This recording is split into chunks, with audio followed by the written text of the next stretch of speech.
Green Fruit, Chapter 8. After holding back his rage and despair, the mission let Moya reverse pulse, release that energy outward toward the things that took her.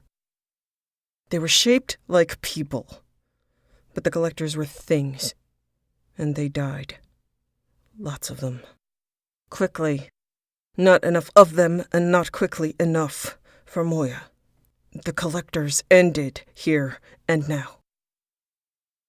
He avoided saying the phrase, "now it's personal," in his head or out loud because it reminded him too much of cheesy voiceovers and didn't suit his air of brutal purpose, but it was true. Shepard would have gotten it done. But taking Karin and David ensured that Moya was fully invested, and that the word suicide in terms of this mission only applied to the things that briefly shot at him before he or a member of his team took them down. He wasn't tired. Adrenaline and rage eliminated that possibility. Time had the strange quality of dilation during focus. The moment he was in was the only moment that existed, and it stretched out so he was able to do everything he needed to do. Once that moment was gone, it seemed to disappear and form no memory. Then he was on to the next, a vicious spread and spray of blood. He'd never been that invested in art, but he found a new appreciation for a new form. Jackson Pollock's style, if every paint color had been the color of collector blood. From the looks of his team and their results, they were all artists, with no critics among them. Time dilation included forgetting the color of collector blood and thinking of Karin for supercharged seconds that propelled time and death forward. Time stopped when he saw her in a pod. He felt the compressed sense of separation, the fear that he could see her die in the next few seconds if some collector hit a button and turned her into liquid before he could get to her. He couldn't shoot the pod. He couldn't hit it. He rushed forward, fingers shaking on the controls. Those seconds were filled with the reasons why he couldn't sleep when she was gone. The concept of empty bed, empty heart, her and their child needing him to get to them. The seconds filled with what he imagined she had felt in her empty bed after he'd died. Then he thought, she's 4 times tougher than you. No, 5. In an attempt to mitigate her helplessness, to get his fingers to stop shaking.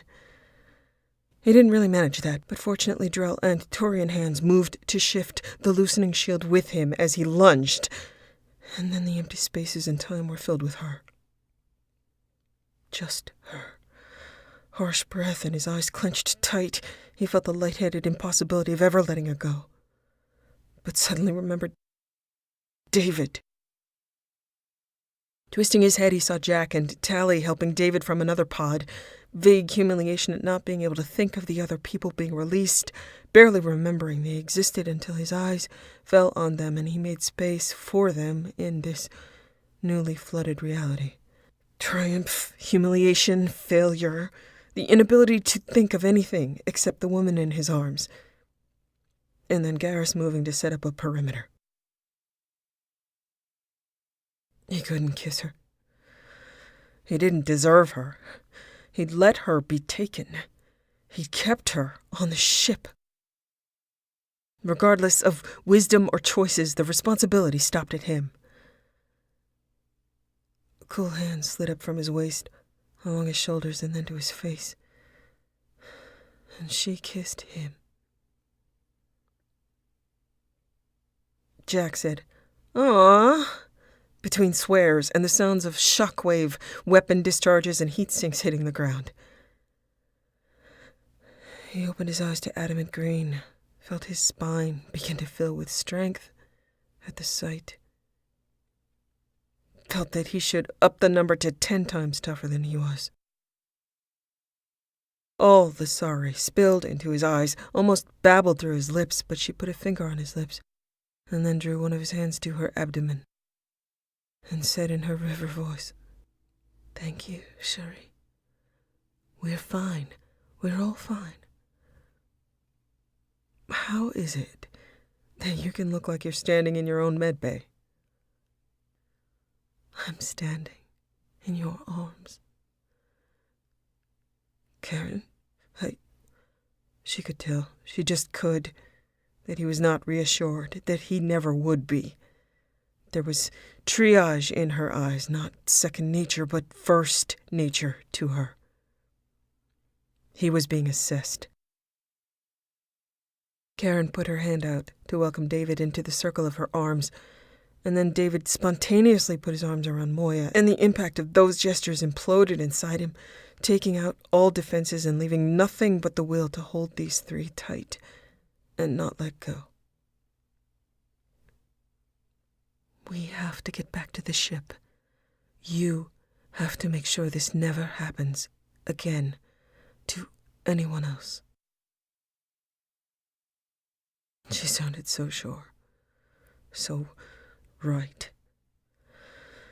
99.9% of what he wanted to do right now involved wanting to tell her that absolutely no way would that happen, that they were leaving together, and he was packing them into bubble wrap and suspending them in anti-grav storage for their own damned good, especially his good, because he could not go through this again, ever.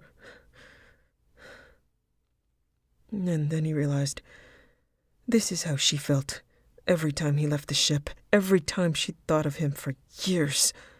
The loss and the desire to have done it differently. 20 times tougher than you, Jeremiah. Are you giving me an order? She smiled, and the imploded shockwave of cold turned into warm and reversed itself. I certainly am. Yes, ma'am. And then it was done. Because she said so. He had to go forward, and they would go back. He'd gotten her back, and that's what mattered. Now the rest would happen because she said so. He kissed her on the top of the head, his hand still on her stomach with a caress, and then he kissed the top of David's head. David turned to look up at Karin, who gave him the same smile that meant everyone was moving forward, getting out, thinking of what was best for others. Because she said so. Morden took the crew back to the ship, and Moya had a bunch more work to do today before he was through, and he was certain his adamant Empress, even if she was terrified, in pain, and pregnant, was going to be fixing everyone else on the way back to the ship and once they got there, and would not accept any help or make it seem like she needed any until everyone else was helped. He was going to be there to help her heal, and nothing would stop him. There were shockwaves and heat sinks and him watching Karen's back until he heard Grunt shout, "She's alive, Battlemaster, she'll be fine. We won't unless you..." Moya grinned, and it was part blood and part command. She'd taken his heart with her. He had to get back to the fight until it was over. "Pipe down, Grunt!" Moya joyously broke a collector neck. "Pipe down? What the..." Grunt answered, puzzled. Stupid translators.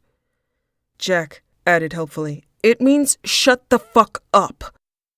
Moya finished. "And kill something." He heard Grunt's slow laugh before the roaring in his ears from the combination of relief and bloodlust caused time to slow again into art appreciation without distraction.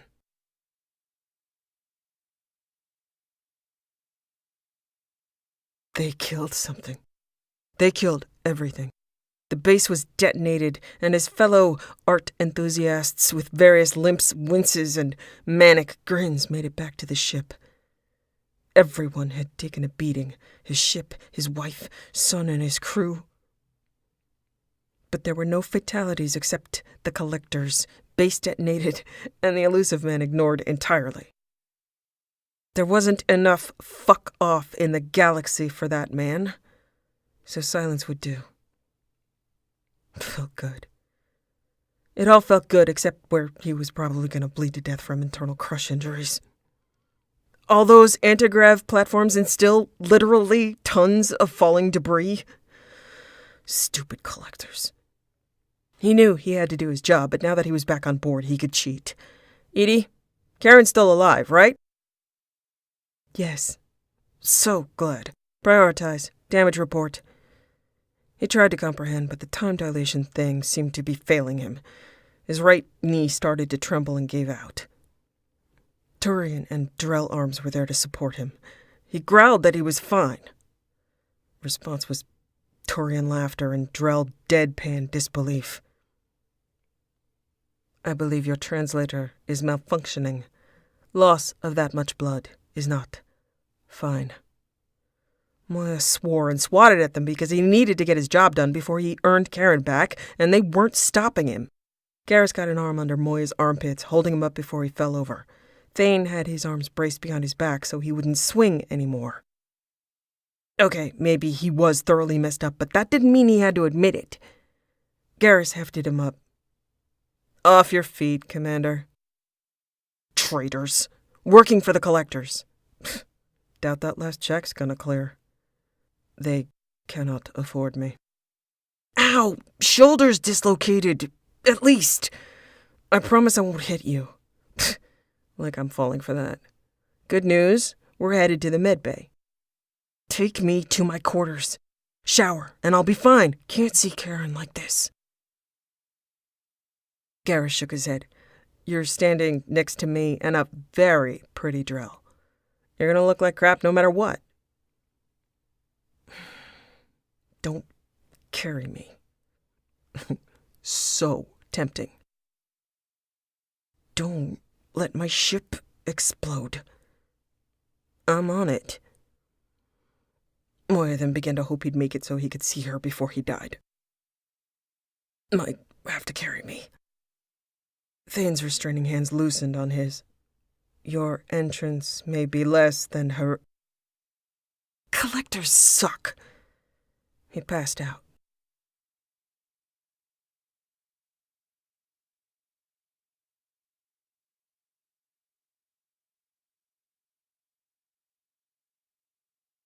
He woke to holding her hand and seeing lovely green eyes with her half-doctor, half-lover smile.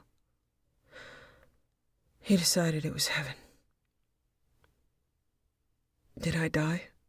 Did you die? Is this heaven? Is there ice cream? She grinned and kissed his forehead.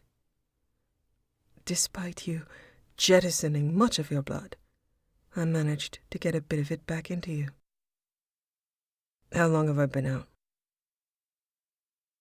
3 days. Were you worried? No. Liar. He smiled. More lover crept into her smile.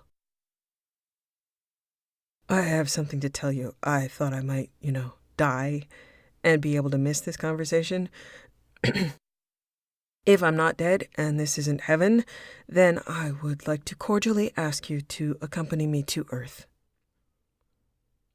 What is on Earth? My incarceration. Remember that other time when I came back on board injured after being gone for a few days?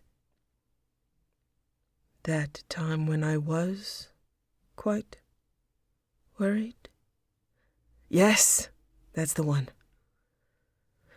That time where you nearly became indoctrinated and likely escaped it because you are too stubborn for Reapers to redirect your mind in any fashion? Yes, then. What about it? Funny story. I doubt it. You're too smart for me. Okay, not funny story. It's not really my fault. It's the Alliance's fault, but I'm a dutiful scapegoat. Asteroid. Dead Batarians. Lots of them. Me, incarcerated. Does that mean that you will be forced to stay in one stable place for an extended period of time? Yes! See? You're so smart. I will only agree to being incarcerated if you accompany me, so I don't injure myself or, say, murder everyone trying to keep me from you. I approve of less murder. Good. So, Earth? Sorry, I would gladly accompany you to Earth. You won't be incarcerated. I certainly will not. You'll just be a conjugal visit. Do not ever say that again. He grinned, imagined explaining that to Hackett, began to look forward to it, and leaned forward until she met him, until her lips moved to full lover and no doctor. And he finally got her to kiss him in her medbay. It was definitely heaven.